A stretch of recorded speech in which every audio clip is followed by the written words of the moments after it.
Assalamualaikum warahmatullahi wabarakatuh. Innal hamdalillah nahmaduhu wa nasta'inuhu wa nastaghfiruh wa na'udzu billahi min syururi anfusina wa sayyiati a'malina. Man yahdihillahu fala mudhillalah wa man yudhlil fala hadiyalah. Asyhadu an la ilaha illallah wahdahu la syarikalah wa asyhadu anna Muhammadan abduhu wa rasuluh la nabiyya ba'da.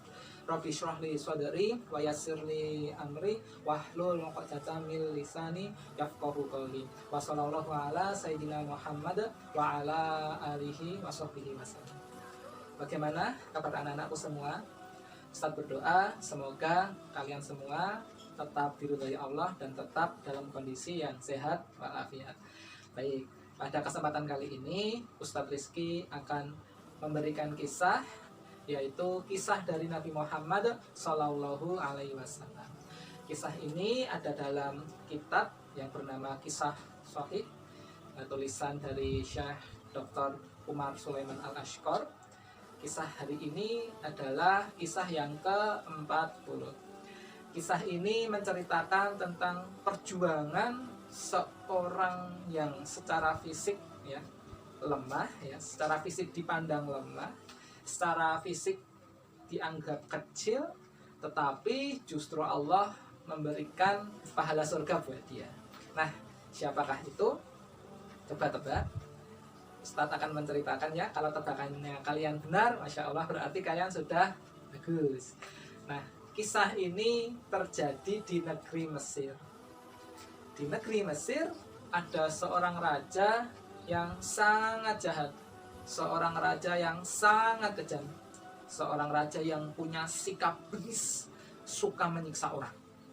Tetapi seorang raja ini justru mempunyai istri yang sangat solihah. Siapakah istri dari Raja Fir'aun? Betul, namanya adalah Asiyah, Sayyidah Asiyah. Nah, Sayyidah Asiyah ini adalah seorang wanita yang dulu sebelum masuk Islam dia adalah istrinya Fir'aun. Tetapi berkat kasih sayang dan rahmat Allah yang luar biasa, Allah memberikan orang-orang di sekitar Asiyah itu orang-orang yang beriman.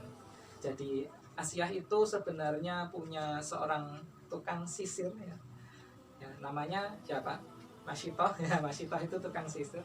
Nah, Masyitoh ini kan termasuk orang yang beriman pada Allah. Dan tidak hanya Masyitoh, sebenarnya ada banyak tapi tidak disebutkan dalam kisah-kisah yang Ustaz biasanya saya ceritakan. Nah, Asiyah ini dikelilingi oleh orang-orang yang beriman sebenarnya. Dan melalui orang yang beriman ini dan melalui Nabi Musa juga, maka Asiyah ini akhirnya masuk Islam. Tetapi anak-anakku, ada konsekuensi, ada akibat yang harus ditanggung oleh Asiyah ketika Asiyah masuk agama Islam. Kita tahu anak-anakku, Fir'aun sangat membenci Nabi Musa. Fir'aun itu ingin sekali menghancurkan Nabi Musa, karena Nabi Musa membawa agama Tauhid. Nabi Musa membawa agama Islam, di mana Nabi Musa mengajak Fir'aun untuk menyembah Allah Subhanahu wa Ta'ala. Padahal Fir'aun tidak ingin menyembah Allah. Fir'aun ingin menjadi Tuhan. Bayangkan, suatu sikap yang sangat sombong. Seorang manusia yang lemah mengaku sebagai Tuhan, ya kan? Dalam surat An-Nazi'at diceritakan bahwa Fir'aun mengaku sebagai Tuhan. Fa'ana rabbukumul a'la, bahwa aku adalah Tuhanmu yang paling tinggi. Bagaimana itu sikap Fir'aun seperti itu? Nah, Fir'aun ini selain suka menyiksa, Fir'aun ini juga suka menindas orang-orang Bani Israel. Nah, maka Fir'aun tentu saja memerintahkan seluruh keluarganya untuk menyembah dia, termasuk Asiyah. Nah, tetapi Asiyah ini setelah masuk Islam jadi berpikir, loh, bukankah Tuhannya adalah Allah? Kenapa harus menyembah Fir'aun? Kenapa harus menyembah Fir'aun? Dan anak-anakku perlu ketahui, Asiyah ini sebenarnya sejak dahulu tidak pernah menyembah Fir'aun. Dia memang istrinya Fir'aun, tetapi Asiyah tidak mau kalau disuruh menyembah.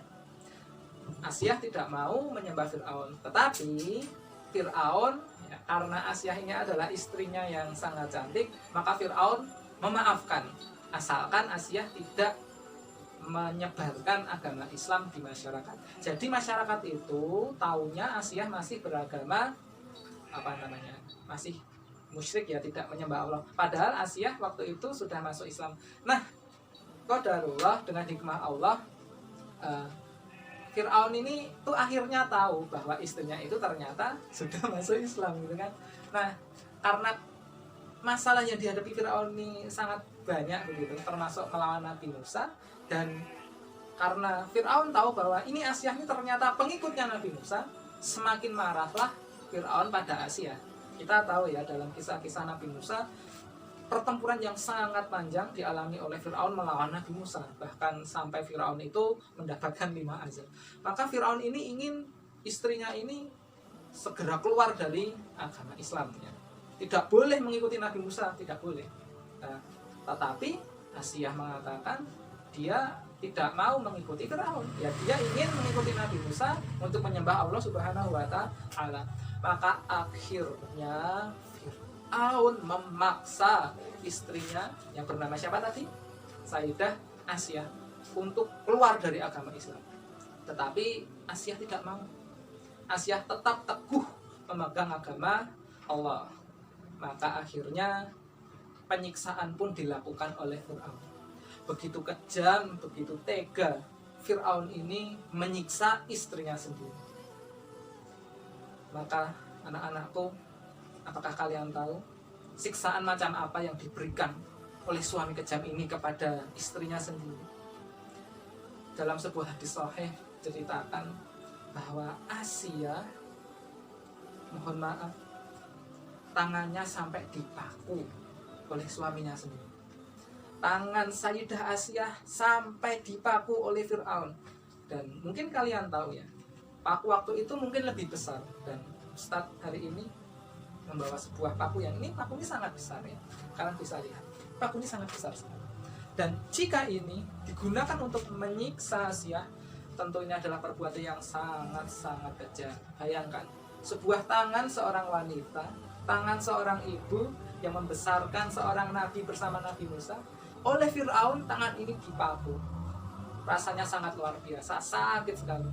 Dan yang dipaku bukan hanya tangan kiri dan tangan kanan, tapi juga kaki.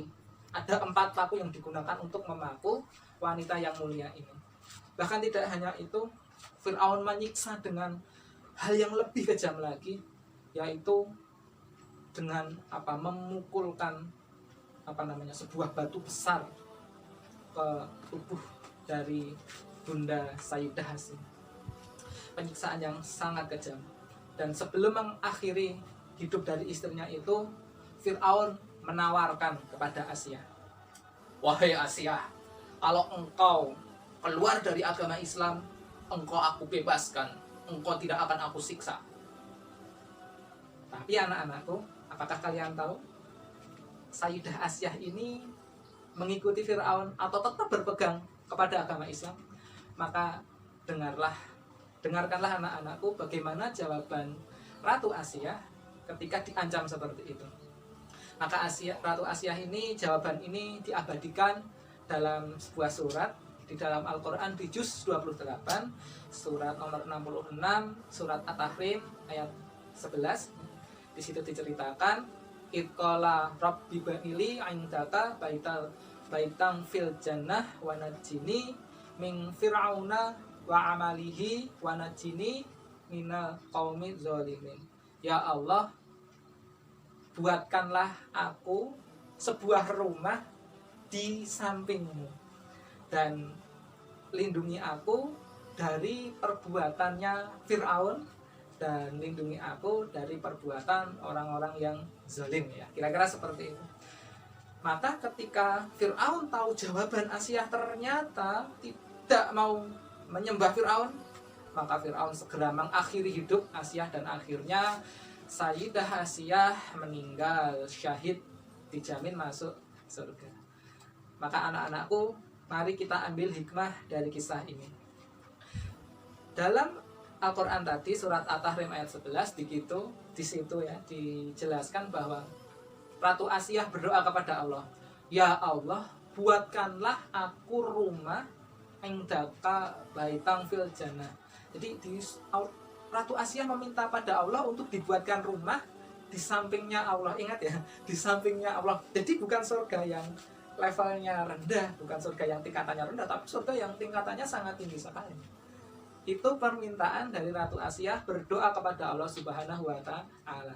Nah, anak-anakku, ulama di sini menjelaskan kenapa Asiyah ingin dibuatkan rumah di surga di sampingnya Allah. Karena selama ini Ratu Sayyidah Asiyah hidup di rumahnya Fir'aun, hidup di rumah orang terkejam di dunia. Maka sebagai gantinya Ratu Asiyah ingin dibuatkan rumah yang sangat nyaman, rumah di surga yang tertinggi, yaitu di sampingnya Allah Subhanahu wa taala. Nah, maka anak-anakku, ini doa yang pertama ya. Doa yang kedua adalah Ratu Asiyah memohon perlindungan kepada Allah untuk dijauhkan ya dari perbuatan Fir'aun yang kejamnya minta ampun. Dan Ratu Asiyah juga berdoa semoga dijauhkan dari perbuatan orang-orang yang zalim. Dan Allah mengabulkan itu. Maka Allah kabulkan doanya Ratu Asiyah, dan insya Allah Ratu Asiyah akan masuk surga kelak di hari kiamat. Sebagaimana sabda dari Nabi Muhammad SAW, ada 4 wanita pemimpin wanita di surga. Ada 4 wanita pemimpin para wanita besok di surga. Yang pertama adalah Sayyidah Khadijah, yang kedua adalah Bunda Maryam, ya kan? Nah, yang ketiga adalah Ratu Asiyah. Ya. Maka Ratu Asiyah ini termasuk penghulu wanita yang ada di surga, termasuk pemimpin wanita yang ada di surga. Nah, anak-anakku, luar biasa sekali kisah ini, perjuangan yang sangat luar biasa. Walaupun Ratu Asiyah disiksa, walaupun Ratu Asiyah diancam akan dibunuh, tapi Ratu Asiyah sedikit pun tidak goyah keimanannya. Ratu Asiyah tetap dengan tegar, tetap dengan kuat memegang teguh agama Islam. Maka anak-anakku, dari kisah ini mari kita ambil satu hikmah ya. Satu hikmah yang bisa kita ambil, salah satunya adalah kita dalam keadaan apapun kita berdoa kepada Allah, semoga Allah menguatkan iman kita. Nah, itu hikmah yang bisa Ustaz sampaikan untuk kalian. Menurut kalian, apa hikmah dari kisah ini? Kalau kalian tahu, kalian bisa tuliskan di buku kalian. Kalian tulis hikmah apa yang bisa kalian ambil dari kisah ini.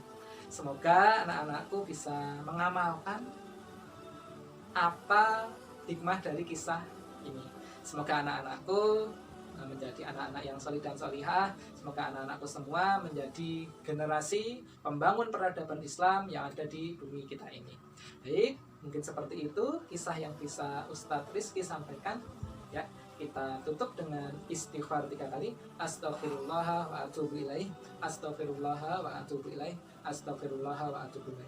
Dan disempurnakan dengan doa kafaratul majlis. Subhanakallahumma wa bihamdika asyhadu alla ilaha illa anta astaghfiruka wa atubu ilaih. Sampai ketemu di kisah selanjutnya. Ustadz Rizky tutup dulu. Billahi taufiq wal hidayah. Assalamualaikum warahmatullahi wabarakatuh.